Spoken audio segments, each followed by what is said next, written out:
Hello everyone, welcome to this tutorial for my lovely and somewhat mysterious arrangement of the hymn Joyful, Joyful, We Adore Thee. In this tutorial, I'm going to go over any potential trouble spots and give you some insight into my thinking as the arranger. So obviously this is a very, very well-known hymn, even more so a well-known melody written by Beethoven known as Ode to Joy. It's a melody that, for those of us who have taken piano lessons, we learned early on. In fact, not just piano, but many different instruments learned this melody early on, and for good reason. It's very singable, it's very simple, it's very beautiful, it's very joyful. And because of that, a lot of the arrangements, at least that I've come across, lean into that aspect of it, and you get some version of or a busier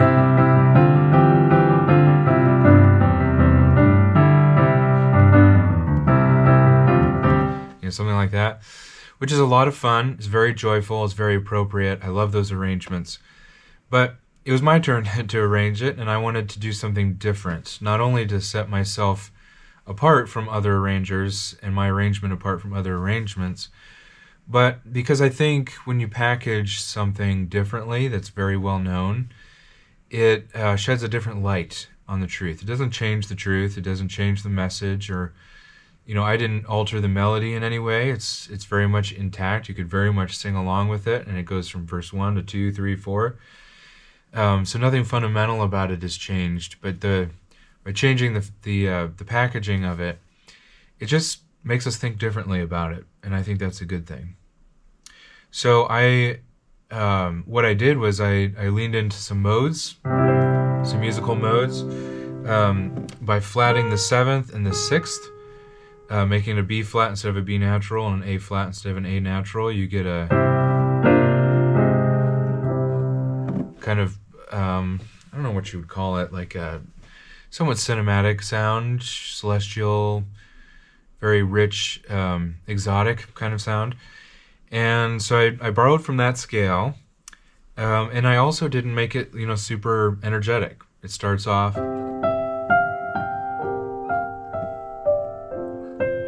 little dissonance, so it's almost kind of pretty in that way. It does build up. You do get to have your fun on page 4, the last verse.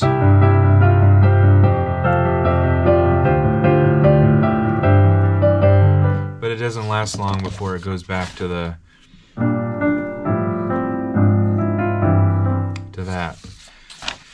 So that's what I did and why I did it. As far as going over any potential trouble spots, when I wrote this arrangement, I aimed for something in the intermediate skill level range, something very middle ground. Could be sight read by an advanced pianist or played by somebody who's maybe late beginner, early intermediate, if they practiced it, something like that. And honestly, I think the biggest hurdle is some of these like the melody I wrote for the opening, for example.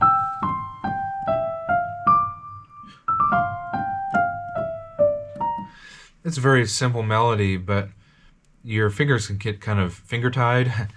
So throughout, I spent quite a bit of time throughout this arrangement putting in fingering numbers. And those are the fingerings that make this super easy for me to play.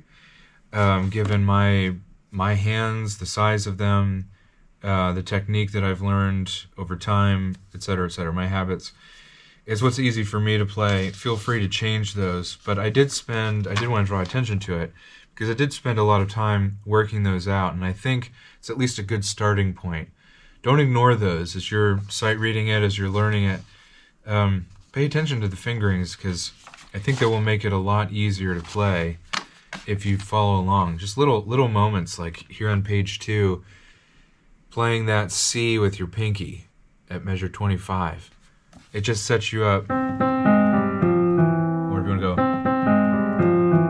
like that, the little run in your right hand is super easy. It's second nature if you played that C with your pinky. You wouldn't naturally do it if I didn't put that finger in there. You'd probably go like that and be like, oh, what do I do? So,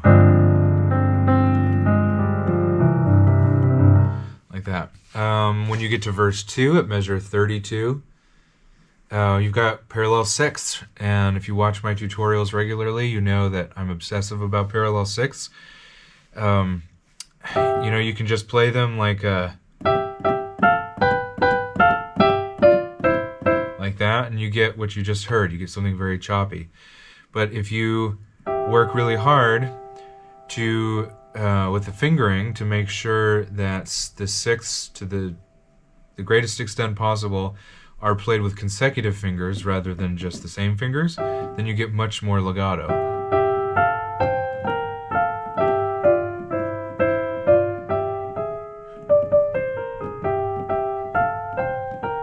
Like that.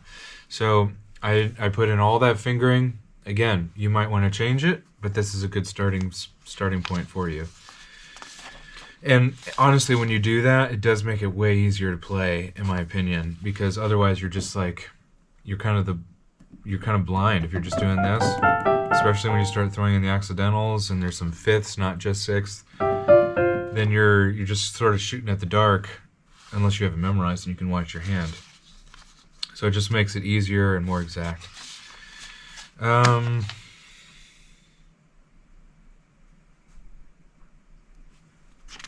Yeah, I'm trying to think if there's anything else. I don't. There is some weird fingering. It does get you, because I like to prioritize the sound, how it people hear it, how it comes across to people. So I would rather sacrifice ease of playing to voice the chords in what I feel is like the richest and most appropriate way. So there are moments where you get a little weird, like I guess it's measure 70. You've got like a 5-4-5 thing going like that. You have your fourth finger rolling up over your fifth.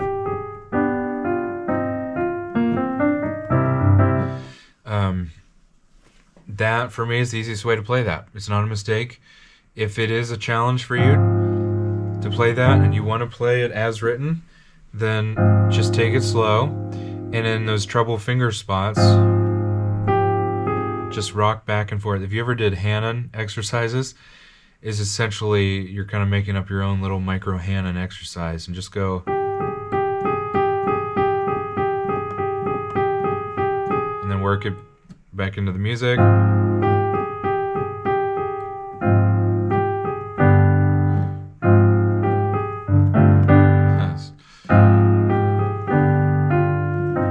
Things like that, and then speed up. Oops. Like that. So, yeah, I think that's about it. It's just the fingering that's tricky. Because it's in C major, all the accidentals are spelled out. You don't have to remember a key signature.